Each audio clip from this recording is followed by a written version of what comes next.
Tajalli. Setiap melaksanakan ibadah khususnya pada waktu sholat, bila tidak disertai perasaan seperti sungguh-sungguh melihat Allah Subhanahu wa ta'ala, maka ibadah itu tidak tergolong dalam kategori ibadah yang insan atau yang baik. Allah Subhanahu wa ta'ala berfirman, sesungguhnya sholat itu memang berat, kecuali bagi mereka yang khusyuk, yaitu mereka yang yakin akan berjumpa dengan Tuhan mereka, dan sesungguhnya mereka akan kembali kepadanya. Al-Baqarah ayat 45. Saudara, di kalangan umat Islam terdapat beberapa pendapat tentang tajalli melihat Tuhan yang dapat disimpulkan sebagai berikut. Yang pertama, dapat tajalli atau melihat Tuhan di akhirat. Yang kedua, tidak dapat melihat Tuhan di dunia maupun di akhirat. Dan yang ketiga, dapat melihat Tuhan di dunia dengan mata hati, sedang di akhirat dengan lebih nyata. Seluruh ulama di kalangan Ahlus Sunnah wal Jamaah sepakat bahwa semua orang mukmin akan melihat Allah Subhanahu wa ta'ala di akhirat kelak, dengan berpedoman pada firman Allah, wajah-wajah pada hari itu berseri-seri karena memandang kepada Tuhannya. Al-Qiyamah 22-23. Kalau golongan Mu'tazilah meyakini bahwa mustahil untuk dapat tajalli melihat Tuhan di dunia maupun di akhirat dengan berpedoman pada firman Allah, tidak ada mata yang dapat melihat Tuhan, tetapi Tuhan dapat melihat mata. Al-An'am ayat 103. Mereka sama sekali tidak menghiraukan apa yang terdapat pada hadis-hadis Rasulullah SAW.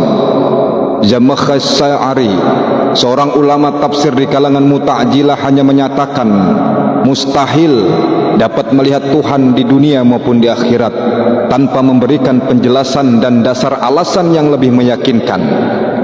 Syekh Allamah Al-Qari menyindir golongan Mu'tazilah dengan syairnya, orang mukmin melihat Tuhannya tanpa bentuk, tanpa umpama, nikmat lain tiada arti dibanding melihat ilahi Rabbi. Kaum Mu'tazilah rugi 1000 rugi. Di kalangan Al-Asy'ari, Ahlus Sunnah wal Jamaah, masih dipertanyakan apakah melihat Tuhan hanya khusus di akhirat saja. Dalam membahas hal tersebut terdapat dua pendapat. Yang pertama, tajalli atau melihat Tuhan hanya di akhirat saja.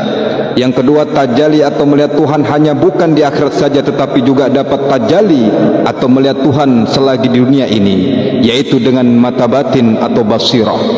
Kedua pendapat tersebut didasari dengan alasan bahwa Rasulullah SAW pada waktu melakukan Isra Mi'raj benar-benar melihat Tuhan, sehingga Sayyidina Hasan bin Ali radhiyallahu anhu berani bersumpah sewaktu menerangkan hal itu. Demikian pula dengan hadis Rasulullah yang diriwayatkan oleh Muslim dari Ibnu Abbas radhiyallahu anhu, yang oleh Imam Nawawi disimpulkan. Kesimpulannya, sesungguhnya alasan kuat menurut sebagian ulama bahwa Rasulullah SAW melihat Tuhannya dengan nyata mata pada malam Isra berdasarkan hadis Ibnu Abbas dan lain-lain.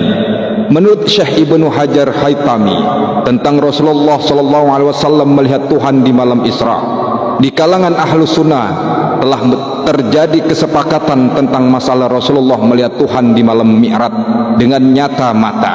Para aulia mendapat karunia Allah melihat Allah dengan mata batinnya sebagai suatu karomah untuk mereka, seperti juga mukjizat untuk Rasulullah SAW.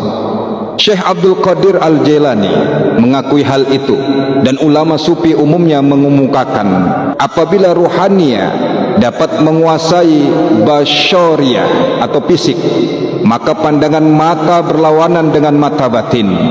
Mata tidak akan melihat kecuali hanya dengan pengertian-pengertian yang terlihat oleh mata batin. Pengertian ruhania dapat menguasai basyariyah. Bisa juga terjadi melihat Tuhan di dalam mimpi.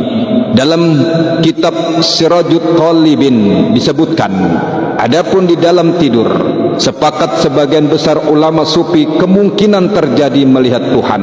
Di kalangan ulama sufi terdapat keyakinan bahwa melihat Tuhan bisa terjadi dengan pandangan mata batin yang mendapat nur dari Allah Subhanahu wa ta'ala, yang oleh Syekh Junaid disebut Nurul Imtinan.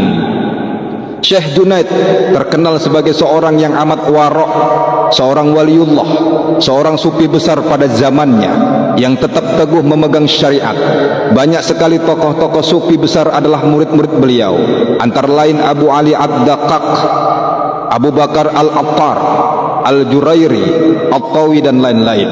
Diceritakan saat beliau mendekati akhir hayatnya, secara terus-menerus mendirikan solat dan membaca Al-Quran. Beliau wafat pada hari Jumat tahun 297 Hijriah setelah selesai membaca ayat ke-70 surat Al-Baqarah.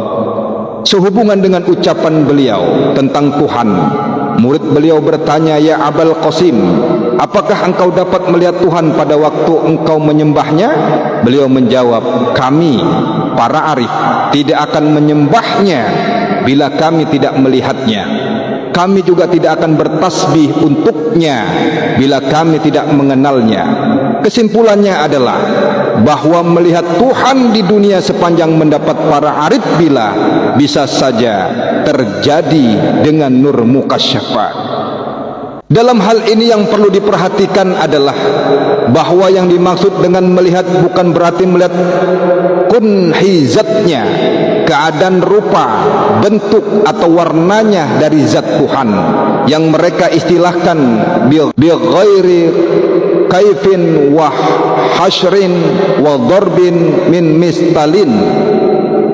Selain itu, mereka pun mengakui bahwa penglihatan kelak di akhirat jauh lebih jelas dan lebih nyata dibanding apa yang mereka lihat di dunia sekarang.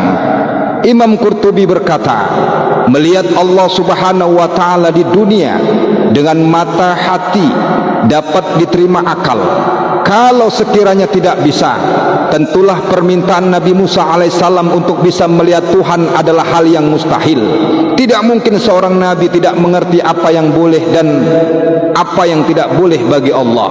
Bahkan seandainya Nabi Musa alaihissalam tidak meminta, hal ini bisa terjadi dan bukan mustahil. Dalam firman Allah, tatkala Tuhan tajali tampak nyata pada gunung itu, kejadian itu menjadikan gunung itu hancur.